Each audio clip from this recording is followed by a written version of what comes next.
with extraordinarily courageous champions of democracy and human rights, some of whom testified before this committee earlier this week.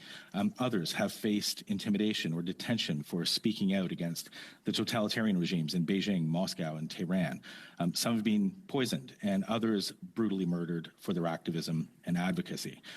For my work in supporting many of those brave activists and our common causes, I've directly witnessed and experienced the chilling effects of foreign authoritarian transnational repression. These include death threats, harassment, and defamatory articles regularly published by Kremlin-controlled media outlets against me. Kremlin-aligned influencers and proxies in Canada have attempted to discredit and silence me through psychological intimidation and whisper campaigns. And while my personal experiences are less severe than those of witnesses you've heard from earlier this week, such as the brave members of the Uyghur, Tibetan, and Hong Kong communities, the objectives of these influence operations are universal: to repress the free and open expression of regime critics within the Canadian political and media environment, and ultimately to undermine our democracy. These operations aim to cast doubt on the credibility of their victims. Tactics may include malicious online articles or poison letter writing campaigns containing false accusations about the targets sent to media, government officials, and even the victims' employers. In my case, such campaigns were carried out by Canadians working with Russian companies, trade promotion organizations, and Kremlin-controlled think tanks. The psychological impact of being targeted and then defending against such foreign influence operations is, by design, exhausting. Victims feel isolated and defenseless. Concern for the safety of family members creates additional psychological stress, all of which is made worse when these campaigns include threats of physical violence. This can lead to significant psychological trauma and further problems. Ultimately, the target becomes so overwhelmed that they give up and silence themselves, limiting their ability to freely express themselves. The lack of a coherent support system for vulnerable communities compounds the problem. In 2019, when my family and I were targets of death threats sent from a Moscow-based IP address and on social media, no law enforcement organization was equipped to comprehensively deal with the issue of transnational repression. When I called my local law enforcement unit, they told me to contact the RCMP. When I contacted the RCMP, they told me to contact CSIS. CSIS is, of course, a dead end. When C-70 comes into force, all parliamentarians need to support the development of policies that provide meaningful support for vulnerable communities and the brave activists and journalists who become victims of transnational repression. For Canadians vulnerable to transnational repression, C-70 is a welcome ray of hope in our common cause to defend our democracy against authoritarian regimes that seek to undermine it. The transparency and accountability required by the Foreign Influence Transparency Registry will help ensure that dishonest Canadians who are lured into the service of foreign authoritarian regimes with lucrative opportunities are identified. This will allow government officials, media, and vulnerable communities to be aware of who and what these individuals publicly represent. When properly enforced, this new law will help prevent them from manipulating our political and information environment. However, I believe that the Act would be further strengthened by a definition of both physical and digital transnational repression, and that such activity targeting vulnerable diaspora communities and human rights and pro-democracy defenders should be included in the Act and the Foreign Influence Transparency Registry. Our foreign adversaries spare no expense in their efforts to undermine our democracy. Until now, they've manipulated our information spaces, influenced policy, and intimidated our brave frontline defenders of democracy with relative impunity. Properly implemented and enforced, C-70 will end their impunity and provide a new bulwark to defend our democracy. Thank you. Thank you, sir. So we'll now start our questions with Mr. Jennis. Mr. Jennis, please go ahead, 6 minutes. Thank you, Chair. We've got a great panel again today. I'm going to start with the National Council of Canadian Muslims, and hopefully I'll get on to others, but I know how the time can fly. I really sympathize with some of the points you've made around timing. Full disclosure, we have on our side been pushing that this bill be passed quickly, but this bill should have been proposed much earlier. I think we should have had legislation on foreign interference in front of us years ago, and that would have allowed us more time. There is urgency because we need to protect the next election. We need to ensure that some of these provisions, which take time to implement, are in place before the next election. We don't have the same kinds of problems. But there's the study happening here. There's also the study happening in the Senate. I think the Senate's already doing pre-study, so that's an opportunity as well for you and other groups to engage and put forward suggestions. I'm very glad you raised Division 3, the IRPA changes, because this is not something that I think has been a subject of discussion yet at all. I don't know that we've had immigration officials before the committee. Hopefully they'll be here for the clause by clause portion, so that people who have questions about it. What is your understanding about why language would be inserted that allows for inadmissibility on the grounds of international relations? Obviously, national security, national defense makes sense, but I would think, I mean, almost any dissident or refugee who would come to the country would have some effect on our international relations with the country that they're fleeing from, and it does seem pretty broad. What do you read into that? I'm happy to answer this one. Thank you very much for the question. And I also, just on a personal note, want to say what an honor it is to be able to testify alongside former Justice Noel, whose decisions I read many, many times in law school, so over and over. With respect to IRPA, our primary concerns obviously is around that piece that you identified about the minister deeming that if somebody's injurious to Canada's international relations, because of precisely how you've identified that it can be overly broad. What does that mean, right? International relations has also, pursuant to the bill, been added to the criminal code here, but it's not defined. So does that mean dissidents from dictatorships, but that dictatorships that Canada has diplomatic relationships with could be impacted? Again, our primary concern here is not with the potential application of the rules in principle, but rather the lack of definition included in some of the language that could cause undue harm. And so we have to emphasize that the legislation has implications on so many facets, and we're concerned that any kind of rush and understanding that... Oh, go ahead. Thanks. Sorry, I'm going to jump in. I have another question. It's back to you. I want to ask about the issue of political discrimination. I believe that we should want to have a country in which people are free to express their political views without fear of intimidation or other kinds of consequences, employment-related consequences,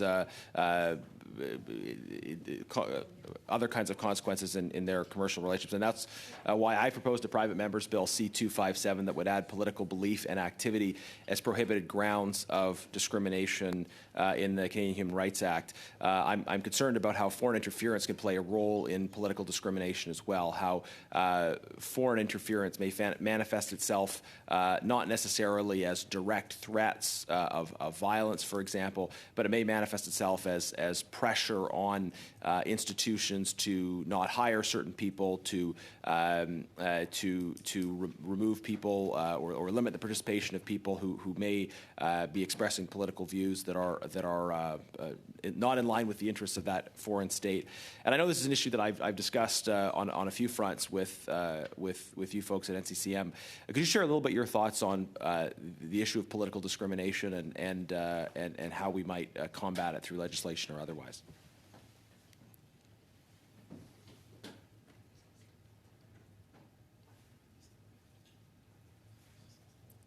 Sure, I'm happy to. Go ahead. Sorry, I'm happy to. With respect to political discrimination, this kind of goes back to the point. This speaks, I think, a little bit to that part 4 and why we support the transparency of a registry that allows for everybody who could potentially have every agent that could potentially be undermining Canada's democracy or sovereignty, whether an ally or not. And it speaks again to that important piece about not having, about not rushing the other pieces that could potentially be used to undermine, like for example, civil rights groups and people who are protesting, whatever it might look like, that should have the ability to be able to exercise that political division in our nation. Does that answer your question? Yeah, thank you. And just in the last 30 seconds I have, Mr. Kolga, if the government is concerned about foreign interference, why haven't they expelled more Russian diplomats? What is your view on the expulsion of Russian diplomats and what they may be up to while they're here in Canada? Well, I mean, we don't know exactly what those Russian diplomats may be up to, but it's probably no good. We know that Russia uses its diplomats to engage in intelligence operations and influence operations, and we know this through the reporting of Canadian journalists who have reported how they try to pitch various disinformation stories to Canadian journalists, disinformation and such. And so I would absolutely favor reducing the number of Russian diplomats in Canada. Right now, there are up to 80 of them. I don't know what 80 Russian diplomats in Canada would be doing other than engaging in potential foreign interference. Thank you, Mr. Dennis. We go now to Mr. Gahir for 6 minutes, please. Thank you, Chair, and thank you to the witnesses for appearing before the committee. My questions are for the Intelligence Commissioner.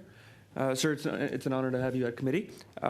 Can you, and you did this in your opening testimony as well, but can you please outline the relationship between your office and CSIS? Well, thank you for the question. CSIS has a jurisdiction to collect data sets, and as a result of that, the IC intervenes in making sure when the minister authorizes or the director authorizes. Secondly, I just want to give you an overview of the jurisdiction.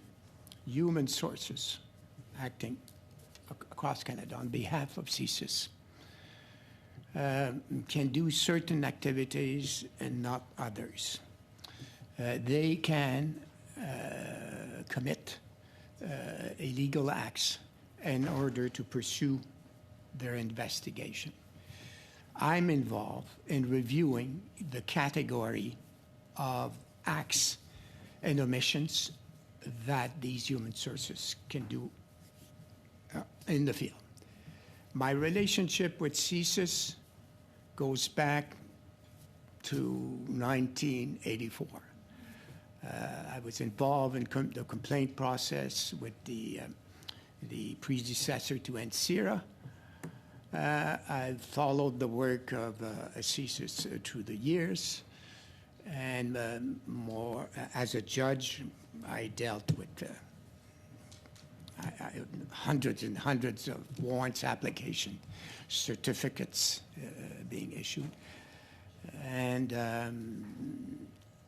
presently, I have this oversight review to do with them. And if you want me to say how I qualify it, I think I'm having a professional, serious relationship with them. We relate, we disagree, we agree sometimes, and I say so publicly as my decisions can test. Sure. So when that review happens, is that review subject to a reasonable standard? Yes. Is it the Vavilov standard? Yes, it is. It is. Okay, so I'm not trying to relitigate Vavilov in the subject of this committee in the 5 minutes that I have, but do you think that the Vavilov standard of reasonableness, where deference is given to admin agencies, is that a high enough bar for the sensitive information that CSIS deals with? My interpretation of the Vavilov decision on reasonableness is the following. Yes, the decisions have to be sound, factual, based on the facts of the case, and the decisions also must take in consideration the privacy of Canadians, our privacy. And I insist and I get involved. Deference, for me, has a limit. If I see something's wrong, like I did in one decision, I refused completely what CSIS was asking. They came back a few months after. They reviewed the situation, and they presented a completely other file, and I agreed with it. So, in essence, to be clear, your question is valuable in law. What I'm saying, reasonableness in the way we're applying it, takes in consideration difference, but not to the limit of being a servant of the decision maker. And Chair, how much time do I have? Minute and a half. Okay. So thank you for that. So it is a very robust standard. And is it correct that CSIS can't conduct certain activities without your prior approval? Well, not my jurisdiction is limited to the jurisdiction I have. I'm reviewing minister's decision that gives the power to CSIS or the authorization to do certain acts and things like that. It is true that if I disagree, they cannot in relation to the jurisdiction I have. If I come to the conclusion that the application as presented to me is unreasonable, they either go for a judicial review, which they did not after 14, 15 decisions up to now, or they come back and correct their application. And this is for the highest, very high level decisions, right? This is not every decision that CSIS is making that you're reviewing. No, I don't have the jurisdiction as to their work on a daily basis. Yeah. I'm there in the principles that are being applied to the work that they have to do. Great, thank you. 15 seconds. But okay. Thank you. On y va maintenant, Monsieur Ville. And now to Mr. Villemur for 6 minutes, please. Thank you very much, Chair. Mr. Noel, you are a commissioner of an organization that I'm only sort of familiar with your role. So we've been discussing how the commissioner for foreign interference would be appointed, and we've been talking about the independence of that person, but that person would also answer to the Minister of Public Safety for organizational reasons. Is that the case for you? Well, the commissioner is, but my role as commissioner specifically is quasi-judicial. And to that extent, I consider myself to be independent. And I'll explain how, Mr. Villemur. Under the Act, the Commissioner Act says that I can get briefings. I can't be familiar with all of the technology that applies in this world of intelligence gathering, etc. And so what I've done since the beginning, in October 2022, I met with Mr. Vigneault, and I told him the following. If you want to brief me, you will choose the subjects. And if ever, one day, I have to render a decision and I don't have the information that I need to make an informed decision, well, it's too bad, but I'll declare it to be unreasonable. So I've transferred the burden of proof to CSIS. So I consider myself to be very independent. The Act gives me incredible power. I can tell CSIS, stop doing such and such a thing. I can also say the same thing to CSE. And so to that extent, I am aware of the importance of the decisions that I make. But if I were to realize that the decisions that I'm making will have an impact on somebody's privacy, I wouldn't hesitate, and I've never hesitated so far. Do you believe that in the wording of the Act, the position proposed for a commissioner for here is sufficiently independent, the Foreign Influence Transparency Commissioner? Because there is accountability to ministers. So is it sufficiently independent? Well, it would depend on the person who would be in the position. I'll be very honest. I haven't read the exact wording that you're referring to in the bill here. I can say that from my point of view, I don't report to anyone except to myself. The Privy Council is the organization which, is sort of the umbrella organization, but my decisions are my own. I have the impression that anyone who's in my position will work the same way. If I look at the Privacy Commissioner, for example, and the way that he operates, he is independent. And if we put in place, parameters to say, oh, you'll be independent or super independent, I'm not sure. I think that it's what happens on the ground. It's how the work is done that's important. But I'll go back to what I said at the beginning. I haven't looked at the wording exactly that's in the bill here, but I can speak to my own position. Now, thank you. I appreciate your candor. So I understand that, you can be independent or not. And I'd like to move now to ask you a question about the concept of secrecy and the necessary for secrecy in certain contexts, and the necessity for transparency at the same time to make sure that there's confidence. So how do we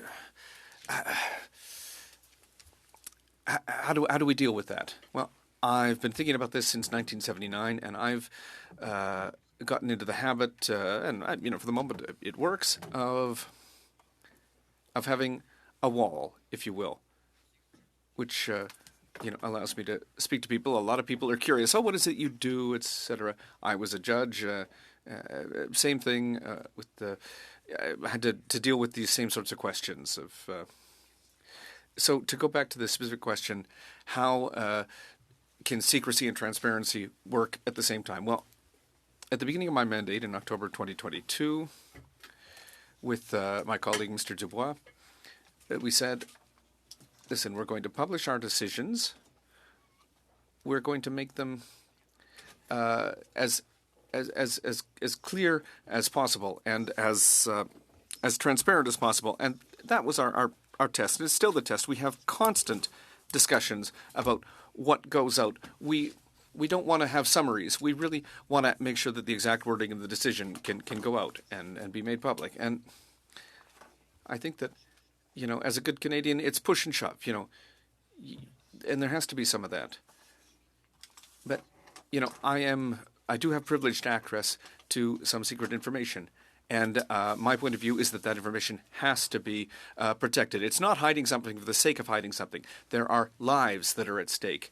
There are operational techniques that must be protected. Because, how could I put it? We can't go to war because we are at war right now. Cyber attacks, things like that. That is a form of war. It's a new form of war, and you can't go to war with wooden swords. You have to protect the information. That information has to be protected to make sure that our agencies, our intelligence agencies, have the means to fight back against other countries which don't have the limits that we have in Canada.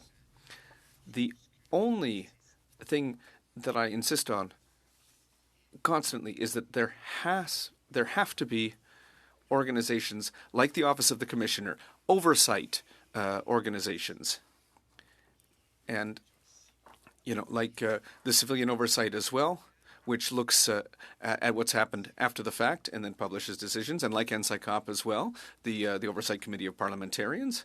And I've read their report. I read the report about the trip to India where the MP was present, and I'm impressed by the work that they've done. It's an incredible burden that we're putting on their shoulders and on our collective shoulders. But Mr. Villemot, I'll say very honestly, I've been working on this since 1979. We are able to do this. And in terms of the climate of secrecy, it's being pushed aside, and more information is coming out. The recent report from NSICOP, for example, is the clear example of that. Sorry, we're out of time. Thank you very much. We'll go now to Mr. McGregor, but I would like to advise the committee right off the top that Mr. Kolga has to leave us at 1:15. And so if you have questions for him, you should make them sooner than later. So Mr. McGregor, please, 6 minutes. Thank you, Mr. Chair.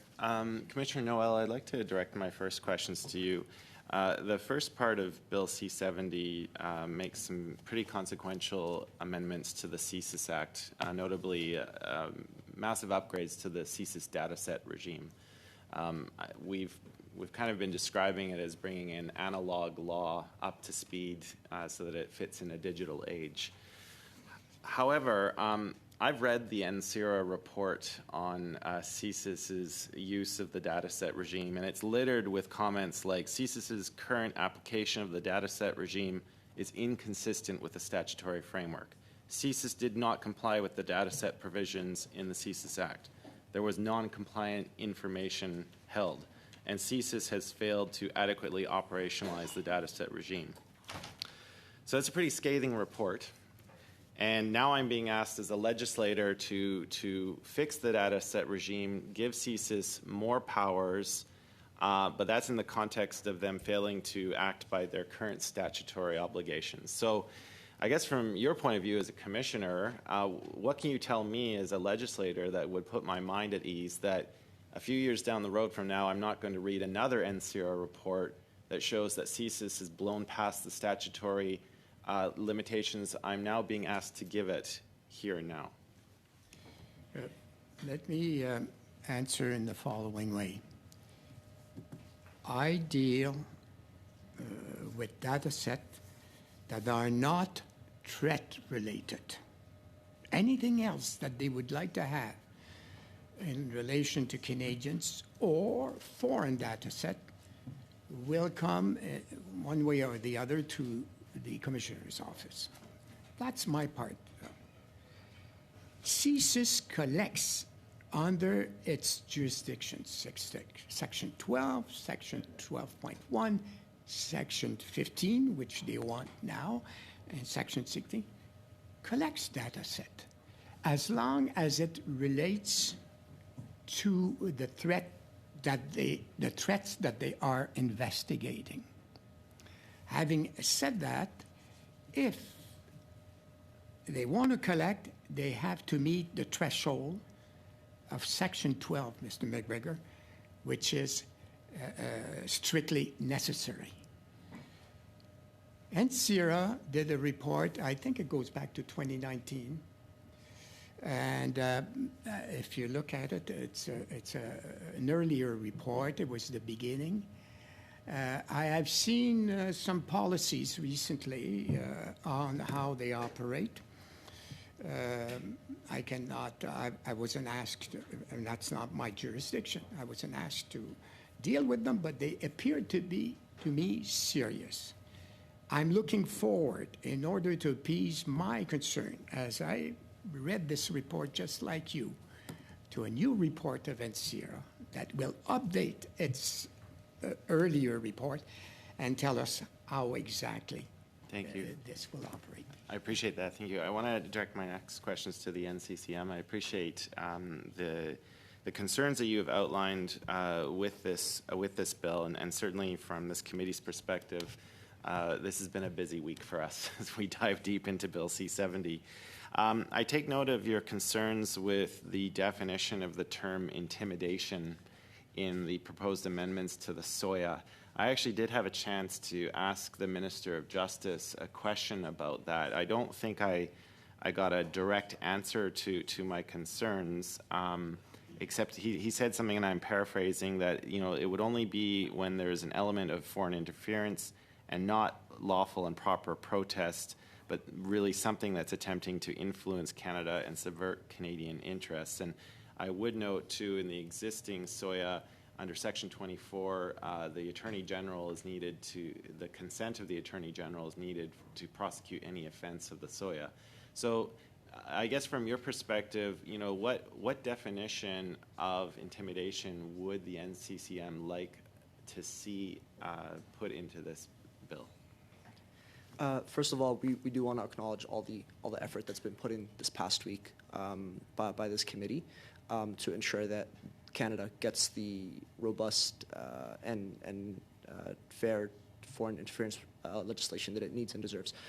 In regards to the definition of intimidation, again, our primary concern is that it's not that it's ill-defined, it's simply not defined. So in regards to what we would view as a sufficient term of intimidation, I truthfully can't speak to that at the moment. We'd have to, again, conduct a more robust review ourselves of the bill.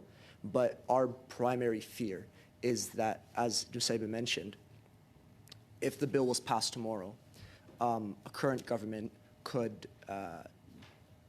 identify protest activities that they just don't agree with and penalize them under the pretense that they're aiding, a foreign entity. And it could be the lack of definition opens up the doors for usage on both sides of the coin. You could have a government that would penalize convoy protesters, or like Nusayba said, Black Lives Matter protesters. So we are happy to provide recommendations in regards to what the definition of intimidation would look like, because in our technical briefing as well, we didn't really get a direct answer. There wasn't an outlined definition of intimidation, so we'd be happy to provide that further later on. Yeah, and I just want to note quickly, most of the bill will come into force within 60 days of royal assent, which is a pretty tight timeline. The only part is Part 4, which is really open to a date set by the Governor and Council. So I think that just speaks to your proposal to split Part 4 off of the bill from the remaining parts. Just wanted to note that for the record. Thank you, Mr. McGregor, and the witness may answer if you wish. Oh, no, yeah, I appreciate that. Thank you. Okay, thank you. Okay, we'll start our second round with Mr. Motz. 5 minutes, please. Thank you, Chair, and thank you very much for our witnesses for being here. I think most of the questions that I would like to relate to today would be for a response from all three of our witnesses, our sets of witnesses. And the first one is this new act now will give some additional powers to CSIS to share information. So it may not be, from your role, Commissioner Noel, as well as from yours, Mr. Al-Kaidi and Mr. Kolga, a different perspective. But Commissioner, do you think that these data sets will work? Not the data sets, the information sharing powers that they've been expanded. Will they work? Will they do the job that they're intended to do? And for your community, and from what you see, Mr. Kolga, would these new power sharing proposals give more protection to those communities in this country that need that sort of protection? And I'll start with you, Mr. Commissioner Noel. Thank you. The dataset regime is on since 2019. It has been operational. What they have done now is fine-tuning, really, the legislation. Give you an example. An authorization is good for a year. They have asked for 2 years. Fine, okay. My prediction is that in between there'll be amendments. As for foreign data set, 5 years to 10 years. This is fine-tuning. I may not have explained it well. What I'm getting at is they have new powers to share information with those that are going to be impacted by foreign interference, right? And the question is, does it go far enough? And will it protect the communities in this country who experience the threat of foreign interference? With that bill, I will be involved. I will be reviewing whatever they intend to do with the transfer of information. Will that be helpful? I don't know. Until we see the reality in the field and how it's actualized, it's hard to predict. Is it good that they can transfer? Having an insight in that world, I can tell you that between the Five Eyes, it is most important that there be exchange. Mr. Al-Kaidi? So we believe that sharing information with communities that are targeted is crucial, is important to make sure that those communities are able to protect themselves. I'm not too familiar with the tragic case of Harjit's signature, But I would imagine, had there been more communication from, our security intelligence agencies, he might have been able to be protected. So on face value, I would say yes. I think we believe that it would provide more safety to the communities, but we'd have to, the devil's in the details, that's the saying, right? We'd really have to investigate deeply how that would be done, who else it would be shared with, and ensure that there are safeguards at all times so that, privacy information is not leaked. And, I'll be honest, speaking from the perspective of the Muslim community, it's not the best relationship with CSIS. So there is a need to build trust due to the, problems in the past that have been made very public with the NSIRA report that was that was released a couple years ago. Does that answer the question? Thank you. Thank you. Mr. Kolga?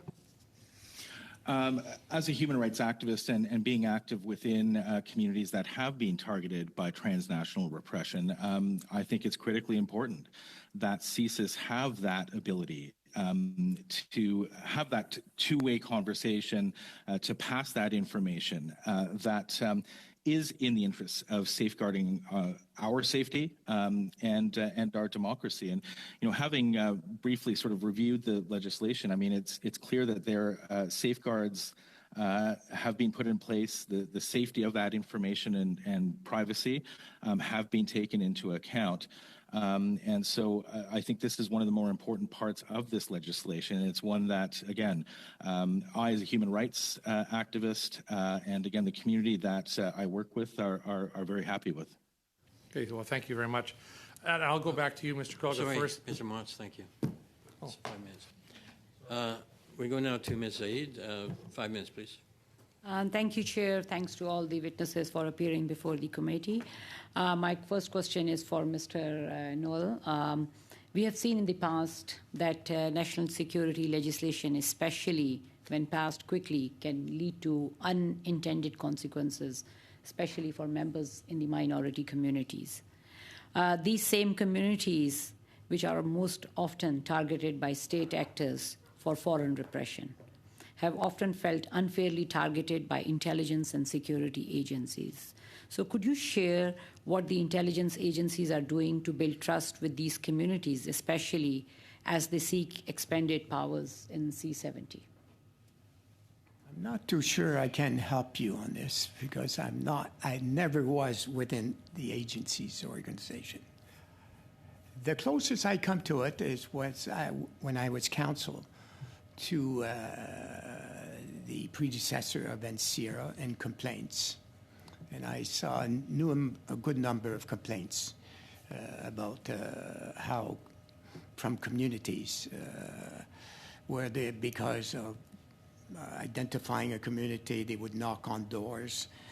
But that goes back to 1984 and 1990. I think they've improved drastically. There's still a long road to go. I think the process of establishing now, potentially in this legislation, the fact that they will be able to get out of their little hidden barracks and start talking to people will help tremendously. I think the more also that they'll employ people from different groups will help tremendously.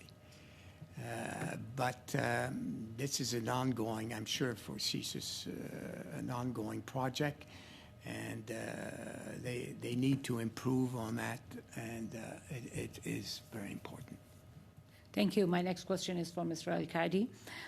The government has released a charter impact statement which notes a number of protected rights and freedoms are potentially engaged by Bill C-70, including the freedom of expression, peaceful assembly, the right against unreasonable search and seizure, and others.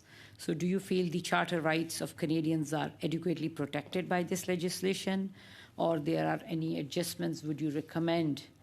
And you have also highlighted some civil liberties concern that your organization is raising with the text.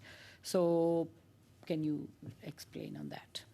Yeah, just as I mentioned, we think firstly that this is an important bill, that the study on this bill is crucial, and we are in support of this bill to pass. However, it would need, in our opinion, a much more robust and longer study to ensure that charter rights are not violated. So, if I reiterate my points regarding the term of, a lack of a lack of definition for terms of like intimidation, for example, it could cause problems down the line, undue harms that we might not be able to foresee right now because of the rush in investigating this bill. And I would reiterate the points regarding, again, peaceful protests, people exercising their democratic rights to peacefully protest that could be infringed by future governments under the pretense that they're supporting or benefiting or in association with foreign entities just because they don't like them. Thank you. Given that protecting the integrity of the next election is important for all Canadians, so would you be supportive of this bill if it was only moving forward on Part 4? Yes. Yeah. Well, we believe Part 4 is sufficient to ensure a fair, interference-free, and election interference-free. We believe that this bill would support the Part 4 of the bill would sufficiently support an election-free and interference-free election of 2025. Thank you. And can you also speak to the concerns about the IRPA inadmissibility certificates? Yes, I would pass that question actually to Nusayba. Yeah, I think, thank you very much. This goes back to the question that was posed by MP Genius, and we would once again reiterate that there's it's very overbroad, and the application and specifically the insertion of international relations as part of the criminal code leads a lot to be asked in terms of how that's going to be, what are the implications of how that's going to impact, as earlier mentioned, people coming from dissidents coming from dictatorships, and especially given that international relations is subject to change. Somebody that might be friendly today could be hostile tomorrow, and vice versa. And so dissidents who sit on either line could change with respect to Canada's position. So being really careful of that as we're looking at how parts 1, 2, and 3 are being fleshed out. And as Ahmed noted, Part 4 is sufficient for now to be able to provide transparency where foreign interference is concerned. Thank you, Ms. Said. C'est Monsieur Villemur encore. Mr. Villemur, once again, please take the floor. You have 2 minutes, 2.5. Thank you so much, Chair. I have 2.5 minutes, so we will have to work quickly. I'm always curious. I mean, I've understood that your independence is substantive and is perceived to be such and is understood by you. I think this is essential for a commissioner of independence, not only to be independent, but to be seen to be independent. Now, there is a matter in the bill that's often discussed with regard to secrecy. I'm on the Ethics Committee, and often we have to deal with cabinet secrecy. Of course, I understand how that's used, and I admit that it's a necessary tool for cabinet work, but in a couple of mandates, there has been a tendency to over-classify material, to classify material at a higher level than it need be, and that's some concern to me. How do we ensure that a balance is kept? I understand that secrecy is sometimes necessary, the confidentiality is necessary, but there's that paradox.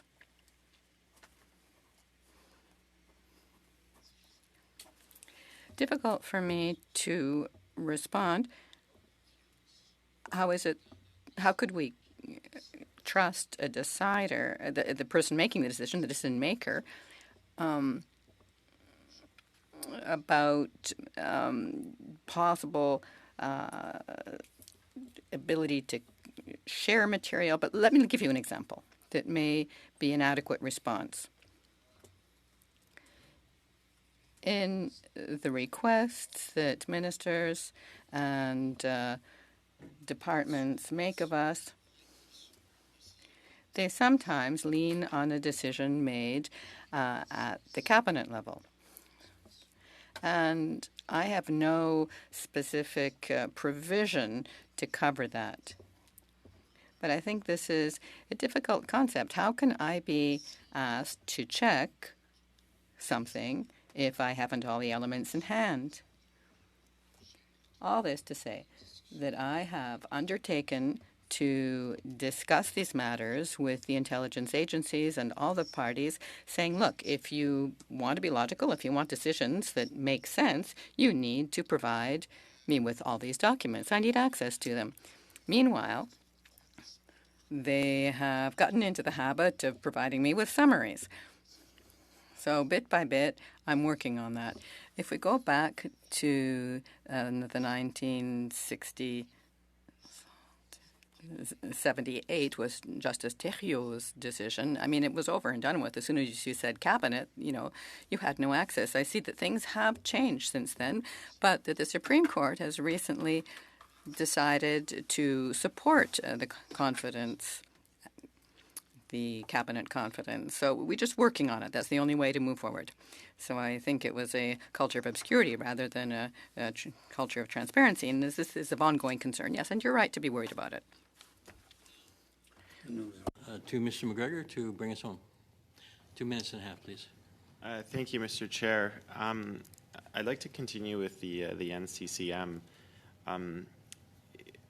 Particularly with the amendments to the SOIA, like we've heard this term transnational repression come up a lot, and in particular, I was struck by the testimony that we received from members of the Tibetan community and also the Uyghur community, who both have a very troubled history with the People's Republic of China. And they were certainly listing off intimidation and all of the different tactics that have been used against members of their community because of what's going on in their home countries. I think like all of the things they want included as a part of a definition of transnational repression might be actually included already in the amendments to SOIA, but do you kind of see the conundrum that we're in, where we have different communities sort of pulling us in different ways? I do understand your concerns with the lack of a definition of intimidation. So if you wanted to add to that, please go ahead. But I also wanted to ask you, there is a theme to this bill in dealing with foreign interference, but the part that does seem to stick out are the amendments to the criminal code, updating the definition of sabotage. I asked the Minister of Justice about that, and he made reference to the fact that that provision of the criminal code sort of dates back to the 1950s, hence the necessity to update it. But there are sections in the criminal code that sort of allow for, proper advocacy, protest, or dissent. But do you have anything to add specifically in reference to this section on what we should be looking to for amendments? With respect to the criminal code, I would pass it over to our legal director. However, what I would say is that we have a tremendous amount of respect for the Uyghur rights activists and the Tibet Committee for the stances that they took. And I viewed the hearings where they discussed transnational repression, and I understand the conundrum that you find yourselves in. Many different definitions being proposed to be amended into the legislation. But from my perspective, I would encourage that they would be included. These are the folks that have really seen the front-facing, real reality of foreign interference. I'll need your colleague but to jump of course, in quickly. but my apologies. Yeah, happy to jump in. I just wanted to respectfully make very clear from the get-go that we're actually talking about the same community. It's not differing needs, and it's not, the same communities that you're referencing would be the same communities who would also be vulnerable to many of the inadvertent issues impacting civil liberties, right, that we've raised. So it's all one and the same. And to go back to our position is that we do ultimately support. It's just about making sure that it's done in a way that protects people in Canada to be able to exercise their democratic rights and keep folks safe. And that means Uyghur activists who have been wrongly accused, for example, of connections to terrorism. And that shouldn't stop them from being able to protest in front of the China consulate, which in the past has been a suggestion of an intimidating behavior. So when we say that you're being it's kind of a conundrum. It's really not a conundrum. It's about making sure that we get it right the first time in a way that the community is safe. And with respect to the briefing that we received, the definition of intimidation was one that of the general definition of the word that falls far too flat to be able to protect those same communities that are the ones that you're referencing. So that's kind of, does that answer your question?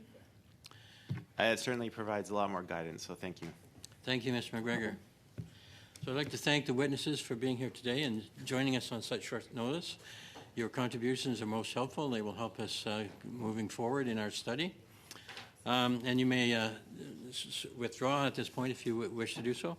I would like to remind the committee that amendments to Bill C-70 must be submitted to the clerk by 4 p.m. Eastern Standard Time tomorrow. It is important for members to note that pursuant to the order adopted by the House on May 30th, the 4 p.m. deadline to submit amendments is firm.